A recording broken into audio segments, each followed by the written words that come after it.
नमस्कार मंडळी. थंडी आली की एकदम पहिल्यांदा आठवतात त्या म्हणजे मस्त गरमागरम वाफेने भरलेल्या थंडीच्या शेंगा. आज आपण बनवणार आहोत अशी रेसिपी जी अगदी साधी आहे, पण थंडीच्या वातावरणात खायचा आनंद आहा. सुरुवात करूया सगळ्यात महत्त्वाच्या भागापासून. शेंगा निवडायच्या कशा? तर शेंगा ताज्या, हिरव्या आणि हाताला कडक लागतील अशा शेंगा निवडायच्या. म्हणजे बोटाने दाबल्यानंतर हलकी टच असा आवाज यायला पाहिजे अशा शेंगा निवडा, म्हणजे त्या भरलेल्या असतात बरं का. तर शेंगा निवडल्यानंतर आपल्याला त्या शेंगा 2 ते 3 पाण्याने स्वच्छ धुवून घ्यायच्या आहे. म्हणजे त्याच्यावरची जी काही सगळी माती आहे ती निघून जाते आणि शेंगा एकदम ताज्या दिसायला लागतात बघा. तर शेंगा निवडल्यानंतर आपल्याला शेंगांचं पाणी सर्व निथळून घ्यायचं आहे. तर आता शेंगा फोडायचं काम म्हणजे सगळ्यात महत्त्वाचं काम असतं बघा. तर शेंगा फोडल्या म्हणजे कसं आहे, शेंगा मस्त खारसट होतात. तर एका साईडला कुकरमध्ये मी पाणी ठेवलेलं आहे. जोपर्यंत आपलं पाणी उकळतं आहे तोपर्यंत पटापट शेंगांना मस्त टिचक्या मारून घ्यायच्या आहे. तर बघा, तर ऐकताय ना? बघा मंडळी, मीठ व्यवस्थित आतपर्यंत जायला पाहिजे, ज्याच्याने शेंगांची चव एकच नंबर येते. त्याच्यामुळे आपण शेंगांना टीच मारून घेणार आहे. तर बघा, त्याच्याने वाफ ही चांगली आतपर्यंत जाते, शेंगांचा कडकपणा निघून जातो बरं का. त्यामुळे खायला पण सोपं आणि चवदार लागतात. म्हणजे काय, तर शेंगा फोडल्यानंतर फक्त शिजतच नाहीत तर त्यात चव धरतात बरं का.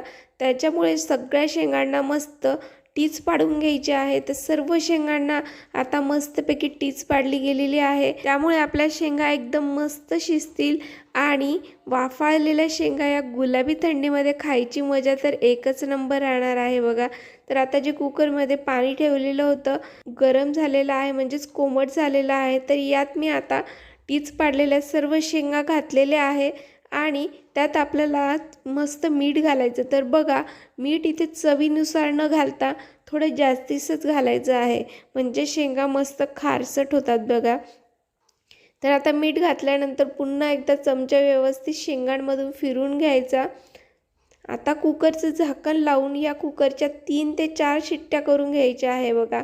शिट्ट्या करून झाल्यानंतर आपल्याला हा कुकर पूर्ण थंड होऊ द्यायचा आहे. आणि बघा मंडळी, जर तुम्हाला घाई नसेल ना तर ह्या शेंगा थोड्या वेळ खाऱ्या पाण्यामध्ये अशाच राहू द्या, म्हणजे त्याचा खारसटपणा अजून दाण्यांना खूप छान लागेल बघा.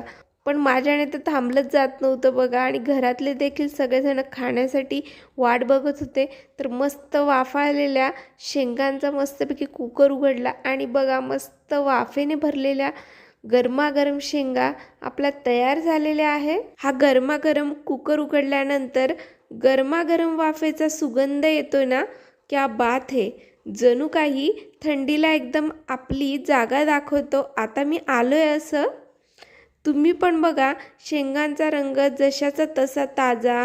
एखादी गरमागरम शेंग घेऊन थेट तोंडात टाका. त्या वाफेचा स्पर्श आणि हलकं मीठ अगदी घरातल्या घरात फार फ्रेश फील येतं बरं का.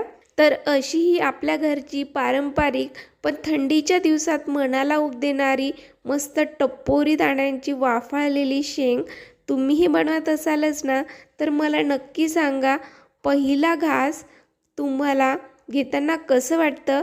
आणि हो मंडळी, अशा सोप्या आणि मस्त मनाला भिडणाऱ्या रेसिपींसाठी चॅनलला सबस्क्राईब करा. आजचा व्हिडिओ जर तुम्हाला आवडला असेल तर व्हिडिओला लाईक करा, तुमच्या फॅमिली फ्रेंड्ससोबत शेअर करा आणि मस्त गरमागरम थंडीच्या दिवसामध्ये ह्या वाफाळलेल्या शेंगांचा मजा घ्या, एन्जॉय करा, मस्त खा, स्वस्त राहा. चला तर मग पुन्हा भेटूया लवकरच अशाच नवीन छान रेसिपींसोबत.